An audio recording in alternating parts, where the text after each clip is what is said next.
Um, just let me know if I wander too far from the microphone and you can't hear me. This work is untitled Shelfworks. It's actually the work I showed when I showed at Neutral Ground in 2002.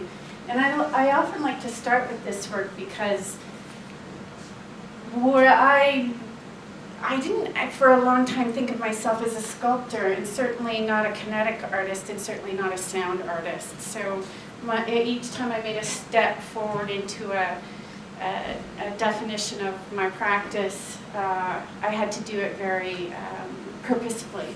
So with this work, I was doing two things. One, I was trying to teach myself how to be a better kinetic artist, and I was also trying to imagine how you embed sound more directly in the work.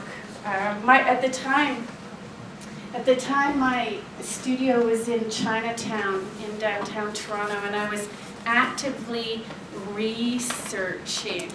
And I would leave my studio because I hated what I was doing, which was the making myself a better kinetic artist, building machines.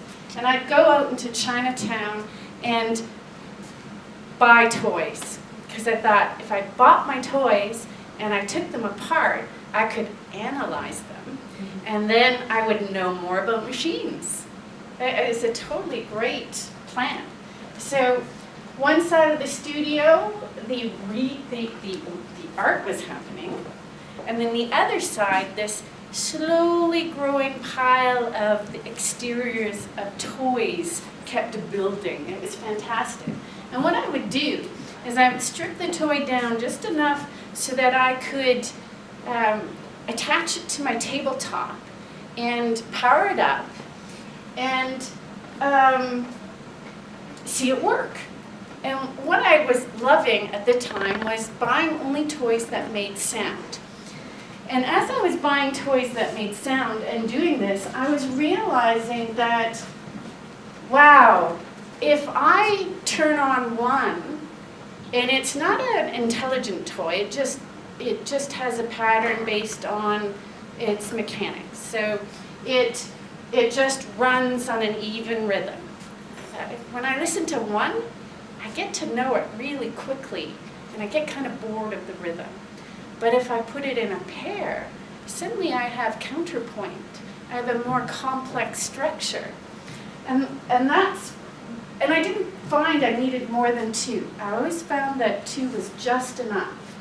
And what I loved about this is that they were these incredibly complex machines. I promised I wouldn't go too far and get out of the sightline of the camera.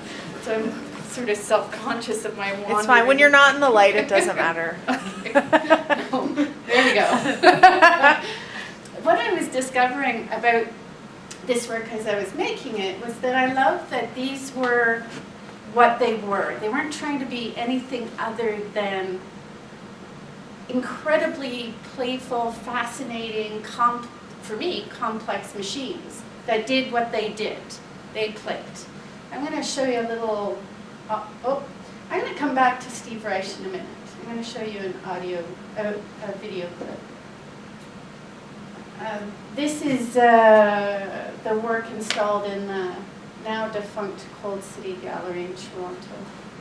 And it's important to note that each toy, and you can see it, the cord hanging down, each one is turned on individually by the viewer. So you can, decide to only listen to one if you want.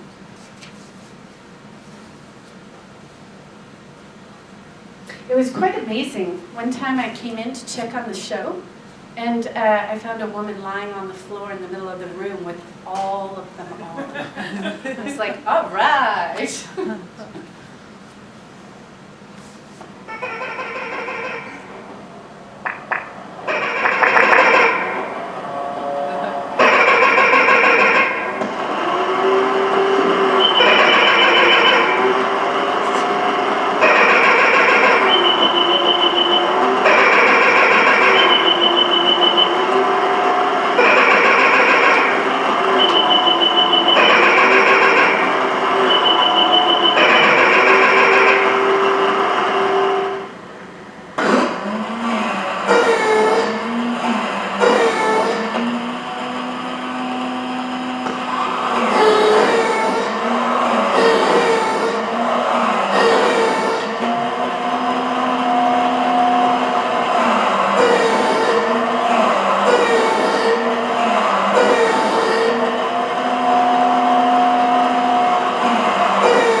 Oh, that was a bit frenetic for me. I used to actually have store owners in Chinatown when I'd walk in the store go, oh, she's back. Because there was this great place that sold antique toys, and I told him what I was doing, and he was incredibly upset by this. I'm sure at one point he'd stopped selling to me.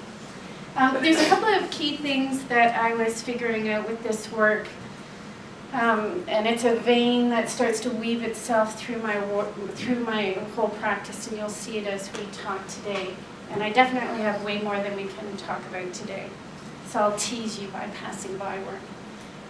It's this idea of sound art, but sound art coming from the lineage of music. So someone like Steve Reich, his early work, particularly the piano phase, this idea where you can take two things and let them go, and as they slowly go out of sync, it opens up this, with the most minimal material, this most complex oral experience. So he did quite a few pieces with phasing. One was with pianos, where he had two piano players that would start out at the same time, but then slowly go out of phase with each other. And he was also part of this group of artists working with tape technology back in the 60s. And what he would do is he would take identical tape loops with two seemingly identical tape machines and press play at the same time. But because no machine is identical, the tape loops would slowly phase out of sync. So this idea of phasing was really important to me. The other thing that was super important to me was John Cage. And John Cage, another American, probably thought of as one of the most significant figures in avant-garde music. He suggested a few things that have forever stuck in my mind. One is that idea that rhythm is not just pattern, but rhythm is actual time, as structure. And I love that. It's not just this abstract thing, but it's an actual thing. It's got literal duration.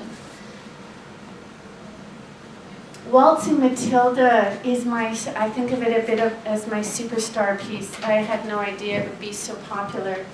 So this idea that, I might have to look at my notes. If I could take a machine to make music, which I think the toys were doing, could I take music to control a machine? There was a bit of an inversion with this work. And what happens, I was paying more attention to music and how music was evocative and how music let you pay more attention and stay with something. And I was interested in how you can set up a situation to get, not just myself, and certainly I always start with myself, but also my viewers. How can you encourage a viewer within the world of visual arts to stay with something in the same way that people stay with music? Because music has this evocation that grabs and holds in a way that makes you feel like that piece of music is yours. I mean, how many people can hear a tune and be immediately transported to a particular moment? Like there's certain music from my teenage years I just can't listen to now. So that was a really important moment for me. So that was Waltzing Matilda. Site work, I did it in an empty storefront on Dunlop Street in Toronto. And it's essentially, obviously, because why wouldn't you want to, make 3 wig machines. And the wig machines were installed in the store window with the mechanism very plainly shown, because what I wanted people to be able to see was this relationship to what they were hearing with the movement of the wig machines. So we'll just look at a video. And there's some text in here that leads you through the piece a bit.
Waltzing Matilda. Waltzing Matilda seemed like a very obvious choice, just like the wig machines. I'll get to that in a second. Originally written by, the tune was by Banjo Patterson, written in 1895. The words. And the music was written by Christina McPherson. And it was rewritten by Eric Bogle later on. And it went from this upbeat marching tune to a very melancholic melody that was mourning, a fairly tragic period of time when Australia was at war. So it was a really anti-war tune ultimately. And I was kind of curious how you could go from this upbeat marching tune to this other tune that just broke your heart. And I was curious about that broken heart thing. And I was also amazed that I could have three different versions by three different singers singing the same tune, and they were so incredibly distinct, even though they were the same tune. And that's partly what brought me to Waltzing Matilda, was my own music collection. And then as I was imagining this, I thought, okay, well, I'm going to try this out. And this is a great anecdote to describe my process. Is I thought, okay, I'm going to make music control a machine. So the most obvious thing you could possibly imagine doing, of course, is to stick a piece of duct tape on the end of a motor shaft and connect your motor to the back of an amplifier. Turn on your music and let it go. I was like, all right, it looks great, I'm done. Okay, well, maybe I'm only interested in duct tape.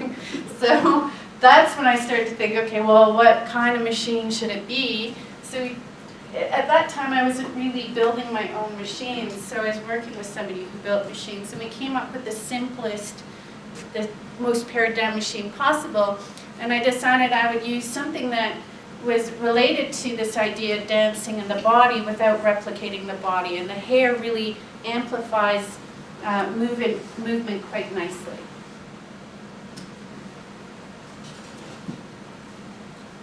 Alvin Lucier, another big influence. If a room can intrude its personality on whatever sounds occur in that room, then any other size environment can do the same thing. Alvin Lucier, I'm actually going to skip this piece because we're so short on time. I'm going to go straight to wah-wah teapots. Alvin Lucier is another quite a while. And he's quite renowned for his work with resonant spaces.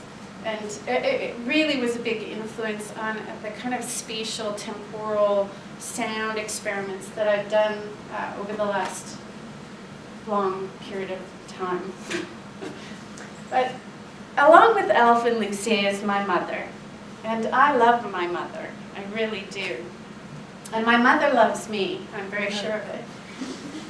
And she worries about me. And at the time, I wasn't married. You'll all be glad to know that I am now. But at the time, she was fairly certain I would never marry and I'd never own china. So she decided she would give me china. And she showed up with this china that she had gotten from somewhere. She didn't go to a store to buy it. She just came upon it. And I thanked her for it. And I did not like it. But I love my mother, so I thanked her for it. And I tucked it away, because there was no way in this world I was going to ever use this china. But then my very good friend came over to fix my sink. And he saw the one piece of china I was using, the coffee cup, and he was so excited. Because he had divorced, and I thought there's a little pattern going on here. And he didn't want the china either. So he said, I'd love to give you the china. And I loved my friend, so I took the china. And I found myself with 3 identical teapots. And if you've got 3 identical teapots, that gives you the opportunity to do a piece with teapots and sound. Because I'm going to just skip forward to Alvin Lucier, who does this piece with teapots.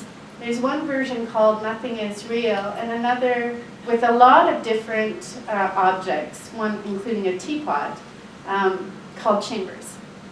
So this was my ode to Alvin Lucier piece. What I did was I set 2 teapots up on a custom-made cabinet. This is made by this fabulous woodworker I work with, and that too is this idea of false stereo. And in one of the performances, Alvin Lucier, it's where he's standing at the piano, and he's got a small speaker with an orchestra in that teapot. And there's a piano player playing, and he stands there and he lifts the lid up and down as part of the piece. And I thought, Alvin Lucier, he needs to do it by hand. I can do it with a machine. So I built a wah-wah teapot machine. And I'm going to show you a little video clip, and then I'll tell you a little bit more about it.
My work is resolutely lo-fi. Like, I'm interested in gritty, spatial, material sounds. So this idea that I could take a small resonant space that was a teapot, and in altering the opening, I could shift the amount of the frequency that was allowed to leave that container, and in doing that, change how that space sounded. And that's essentially what's happening. And with a wah-wah pedal that guitarists usually use, they're doing it electronically. This is, I'm doing it in an analog way with the space and the teapot lid.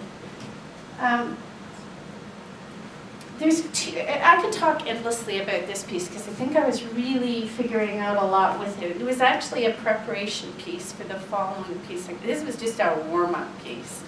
This piece actually almost threw me over the edge. I learned a lot about giving myself more time with my circuitry. Oh yeah, that day apparently, I just missed it, but I hadn't learned to put the reset button in a really easy to reach place. You would think, I was just sure nobody would ever need to press the reset button but me.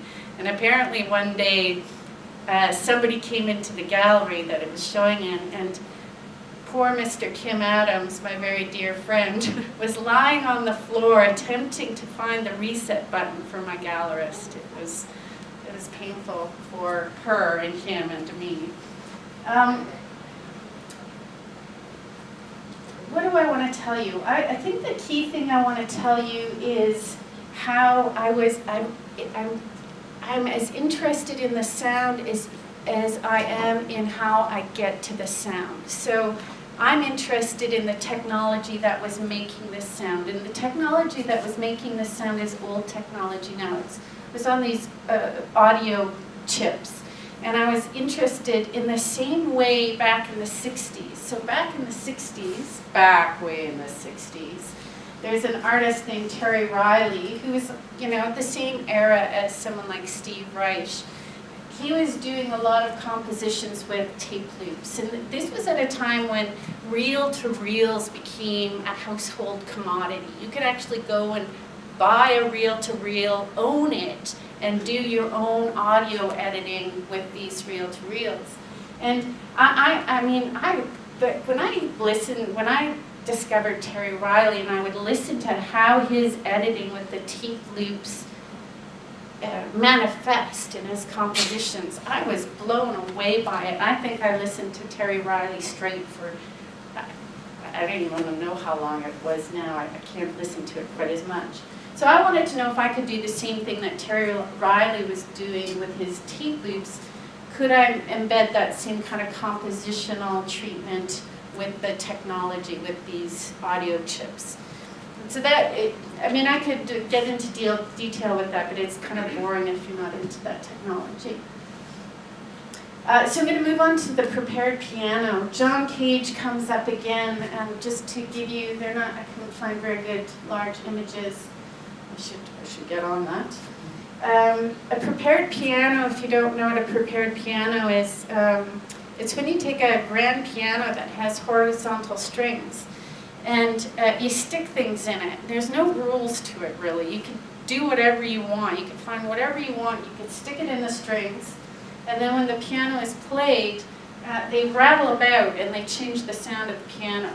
And this came about when Cage was invited by a choreographer to produce the sound for a dance performance. And he was totally into his percussion group at the time. And he's like, well, I kind of want to use my percussion band. And she's like, yeah, no, the stage is too small, I got a piano, that's all you got. He's like, okay, well, I'll just turn the piano into a percussion band. And I kind of like that way of working. I like it when you're given something and you have to try to make it work for you. After doing, there was this idea as you get into making this kind of work, particularly when I don't have a music background whatsoever. And I'm wondering how I fit into this kind of musical discussion. And I think to myself, after doing Wah-Wah Teapots, which was like my wah-wah guitar piece, that I should move on to the piano. So I think I should do a piano piece. And I've been thinking about it for a while. And a curator invites me to do a show. And I've put him off for a long time because I'm busy.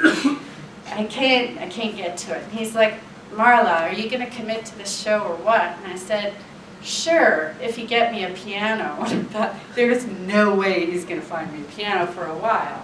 Find me a piano, I'll do the show. Do you know how many days it was between when I said that and when I got the piano? 1. The next day, he emails me and he says, I found you a piano. And I was like, oh. And it turned out to be actually better than I imagined. It was better. I don't know if I should tarry on the why I wanted to do a piano piece, but maybe I can come back to those images. He found me a reproducing player piano. And a reproducing player piano, it's not a horizontal piano like a grand piano. It has vertical strings. And when he gave me this piano, I thought, this is amazing because now I've got a piano that's already a machine. Like it plays itself. It's the kind with the paper roll. And at first I didn't want that because I thought, well, it's not challenging enough because now I've already got a machine. But then it kind of threw me back to the shelf pieces, because the shelf pieces, what I ended up doing was something similar to the shelf pieces. I kind of stripped the piano down. But before I got to that idea of the stripping down, I actually spent a long time trying to figure out what I wanted to do with the piano. And that's why some of maybe these images are interesting. And these are some of the people I was looking at the time. Rodney Graham, who did this crazy piano looping piece that conceptually is tied to this anecdote of a theater scene change, but he essentially made a looping piece that goes on for something like 35 million years. Conlon Nancaro, who lived in Mexico for a long time because he had to flee the United States. So he was kind of isolated, and he was a composer, and he had these player pianos to work with, and he was making compositions that only player pianos could play because they were so incredibly fast, although, you know, there's always a pianist eventually who tries to take on that speed. And of course, Andrea Neumann, who's this amazing contemporary German musician who performs on just the soundboard of the piano. Rebecca Horn and her exploding upside down piano. And of course, Gordon Monahan's piano airlift, where he lifts a piano up and drops it from a great height. It's a fantastic piece. So I'm looking at all of those going, well, what am I going to do? Like, once you start doing research, it's amazing how many people have done piano pieces, artists, not to mention, of course, composers. I eventually settled on something fairly straightforward, and that's a prepared piano and the John Cage sensibility. But of course, being having a macho side to me, it can be nice to know I have 6 brothers. I think that was an influence. I thought, oh, well, anyone can prepare horizontal strings. You just stick things in. It's way harder to prepare vertical strings. So that started about a 3-year process of preparing this piano. And as you walk around the piano, you can see, oh, I'm going to go way out of the camera. You can see this unit here. That's the air system that would drive the valves that would play the automatic piano. But what's important to know is I can't get at the strings with the, oh, I'm coming back. I can't get at the strings with all of that machinery in the way, which is where taking the piano process sort of evolved. So I start by sort of exploding the piano, and then wondering what kind of preparations I'm going to put on it. And I decide to give myself a set of rules, which is I'll only get sounds out of the piano that the piano itself can do. So looking at the main valve drive that runs the pneumatics, that runs the automation of the piano, you can see this is a microphone that's miking it. And you're going to see in a detail there will be a surface resonating speaker on the sounding board of the piano that it's amplified through. I take an air tube off of the piano and I make it whistle with this machine that has a toy whistle in it. And I have to pull up the whole mechanism that plays the piano to get at the upper strings. And you can see the roll with the microphones that are picking up the sound of the air being sucked into the piano. That's a detail of the piano roll. And below you can see a machine. You can see why I had to get all that stuff out so that I could get this machine I built that strums the strings. There's a great story about that one because I actually avoided the piano for a while because it was too beautiful of an object. And one day, as part of my avoiding building the piece, I found a photocopy machine in the hallway with a note, perfectly good working order, please take. And I thought, oh, photocopy machines have good motors. So I started taking it apart, and I used part of the photocopy machine to build this strumming machine. Actually, really nicely, I don't have a good detail of it. There's also 2 machines here and here that press the pie plate against the strings as well. Detail of it. And then in the upper area, and I think I have another detail, it's all fine and well to have all these mechanical preparations, but then how do you control it? So I used a found paper roll, and the piano came with a box of paper rolls, and I actually researched endlessly what paper roll I would use, and I ended up using one that came with the piano because it made sense in terms of all of the foundness of what I was working with. So what happens is these are vibration sensors, and I came up with a pattern that whenever a string vibrated, it would cause certain machines to be activated. And what I loved was ultimately controlling the piano. And ironically, given how complex the control system was, this is the foot switch that turns it on and off. and I would place it by the person who looked after the gallery at their foot, and they controlled it. They could decide when it turned on, when it turned off, and I loved the power I gave them. And of course, they had to maintain a log of what was going on with the piano, because it was fairly complex. So sometimes they didn't know what to say, so it was an interesting diary. So we'll look at a piece of video.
There's the old technology in the front that drove the old part of the piano, and the cabinet in the back is the new technology. So that was filled with audio equipment, electronics, all that sort of stuff. I'm sure there was another point I was going to make with this piece, and now I totally can't remember what it is. So maybe I'll just go on. I wanted to, yeah, I'm really sure I was going to make a kind of brilliant point to make. We're going to skip over this piece, as exciting as it looks, because we are getting low on time. And I want to show you a couple of pieces. This piece before I end with a little background on the piece that's in the gallery, because we're close to being out of time. This is indeed me, and this is a collaborator, a composer, a musician, a Canadian composer musician who actually lives in Paris now, Erika. And we're busking on the. We're busking in nature in the fjords of Norway. And you're going to ask me, so Marla, how did you end up busking in Norway? Well, these curators came up with this crazy idea to, and one of the curators was local to this part of Norway, and it's south of Bergen and west of Oslo. And they wanted to do this show where they invited artists from all over the place, and they would give the artists an island. And in the fjords, there's islands of all different sizes. So the idea is they would give you an island, and you would make a piece on the island over 3 weeks. And then they would have a kind of a festival weekend where they would ferry the audience to the main island, main festival island, and then the audience would go off in smaller boats and view the works on the islands from the boats, like the islands were pedestals and the ocean was like the gallery floor. And I have this, I of course was completely taken by this challenge and this opportunity. And of course, in the minute somebody tells me what the rules are, I want to do the opposite. And I thought, I don't want to work on the island, I want to work in the ocean. I want to do something that floats. And of course, I've never done anything that floats. But this piece is also a bit about my recent but ongoing, obviously I talked about my relationship to sound technology and my interest in low fidelity, but there's this kind of current absolute fascination and fetishization I have with amplifiers. Because there's this thing about how, and I know it's pretty consistent in my practice, where we often disregard equipment, and I'm always attempting to take those functional things and embed the functionality in my piece. In a similar way that my fascination with kinetics comes from. I like the idea of functionality. So functionality, just the way I would show chords on the floor as part of a piece, I need to actually make art out of the amplifier as well. So what you're actually looking at is a guitar amplifier, because I think I have this idea that I really wish I was a rock and roll guitar player, and if I were, I think I'd be the bass player. And of course, I have no musical background, so that's probably never going to happen. But I like that kind of cultural stuff around that. So I took battery-operated guitar amplifiers, and I turned them into buoys, and I floated them in the ocean. I took 3 of them. I actually made them in advance and took them to Norway with me and built part of the lower end that goes in the ocean there. Beautiful place. I mean, they're asking us to make art in an extraordinary place, and for many of the artists that was a complete challenge. Like, what do you do that competes with that kind of context? It's already amazing. And I thought, well, I'm not going to compete, really. I'm just going to hang out. I'm just hang out in nature. But I'm going to focus on the sound, because sound has such immateriality and such immense ability to flood a huge space. It seemed to make sense. This is us doing a sound check. We have to set the levels, check the batteries, and then close it up. And then I put on a wetsuit, and I drag it out into the ocean and set it up with its weights so it doesn't float away. Eric is a busker. He's an amazing experimental composer, but he also busks. And he busks for that potential of that particular kind of audience.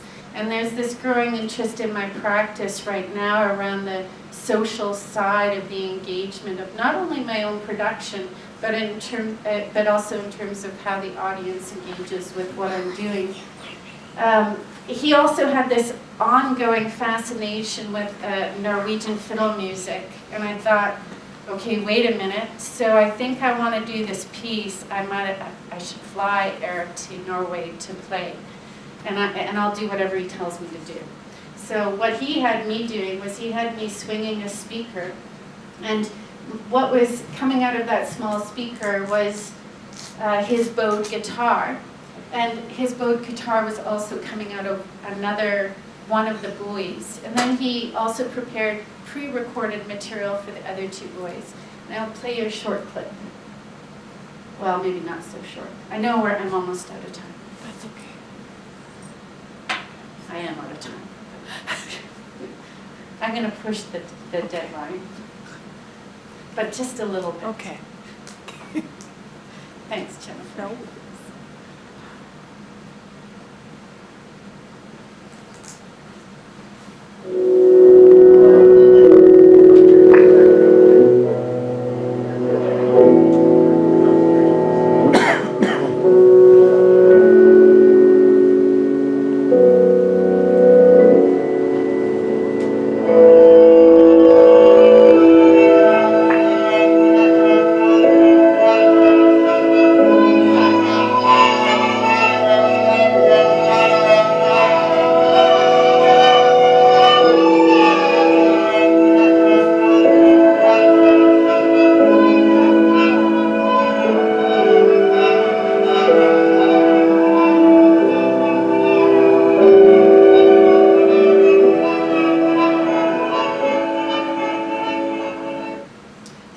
Audience plants. They were really sitting there for a very long time listening. And there's no way really you could capture the immensity of the space and the depth of the sound from that recording. I mean, the curators came to us after the first day and they were like, oh my God, you guys, you did amazing. And I was like, what are you talking about? We were just there busking. And they're like, no. They were coming back from your area crying. I'm like, what do you mean they were crying? Because I don't know, there's something about what you were doing was making everyone cry. And I think there's something about the way Eric was able to take some of the basic harmonies from these really well-known fiddle tunes that culturally were so familiar to most of the Norwegians, shift them just enough so that they were new, and then implant them in this landscape that was very familiar to them as well. So there's something about the way that sound blended with the environment that really was somehow remarkable. So I'm going speedy because I know we have to get out of here, and I just wanted to introduce this piece to you that you're going to see upstairs. It's called A Case for Sound. And what's kind of interesting about this piece is it's sort of like the floating buoys. It's just an instrument. It plays sound works. So in this instance, and I've only made 2 sound works so far for this, these instruments. You're hearing the second one called Nina. And it's composed of small individual looping sounds that make up one piece. So in each one of these, there's probably anywhere from 2.5 seconds to maybe 12 seconds of sound that just endlessly loops. And the important thing to remember, it's only in combination of all of the cases do you get the complete sound work. And it's really up to you to play with it and essentially make your own composition, make your own piece out of this material I'm providing you. And the last tip I'll give you, and maybe you don't even have to read the info card, is that inside the case there's something called a movement switch. It's actually just a little vial of mercury. And that vial of mercury interrupts the sound signal going to the speaker, so that when you play with the box, it causes the sound to sound a bit like a skipping record. And there's a lot of fun that you can have with in terms of the sound you can get out of these pieces with that incredibly simple technology. Okay, I'm going to quit there because I know I'm over time. Thank you.